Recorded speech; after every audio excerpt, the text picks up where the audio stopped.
স্রোতের বিপরীতে দাঁড়িয়ে ইসলামী আন্দোলন বাংলাদেশ এক অনন্য নজির স্থাপন করেছেন। যখন বাংলাদেশের মানুষ দুই ধারায় বিভক্ত হয়ে গিয়েছে, উভয় ধারাই তারা স্পষ্টভাবে বলেছে তারা ক্ষমতায় গেলে শরিয়া আইন তথা ইসলামী ল প্রতিষ্ঠা করবে না, কোরআন সুন্নাহর আইন প্রতিষ্ঠা করবে না।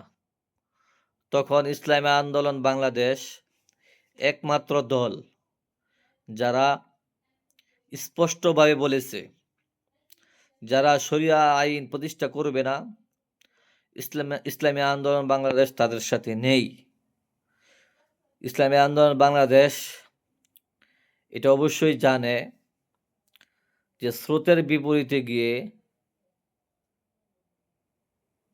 নির্বাচন করলে তারা একটি সিটও পাবে না, তাদের সমর্থক অনেক কমে যেতে পারে।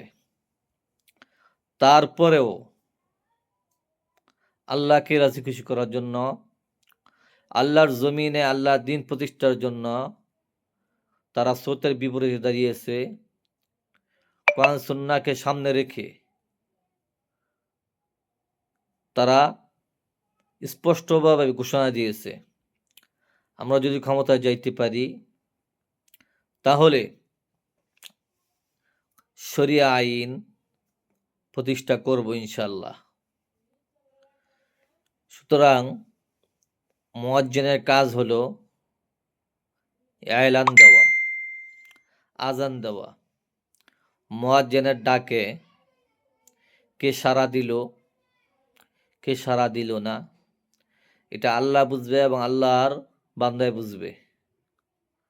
অতএব ইসলামী আন্দোলন বাংলাদেশের সকল সমর্থক কর্মীদেরকে বলবো, লা তাহজান, হতাশ হইও না। মোমেন কখনো হতাশ হয় না। বিপ্লবীদের কোনো পরাজয় নেই। আমরা মুসলমান, আমাদের কোনো পরাজয় নেই। আপনারা জানেন হুজুর আকরাম সাল্লাল্লাহু আলাইহি সাল্লামের জন্মভূমি ছিল মক্কায়, কিন্তু মক্কার মানুষ ইসলাম গ্রহণ করতে পারে নাই। ওনার চাচা পর্যন্ত ইসলাম গ্রহণ করার সৌভাগ্য হয় নাই। উনি কি করলেন? মদিনায় হিজরত করলেন।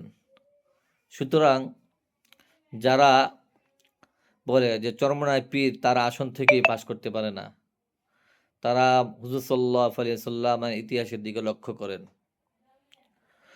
অতএব আমাদের হতাশ হলে চলবে না, মনোবল ভেঙে পড়লে চলবে না।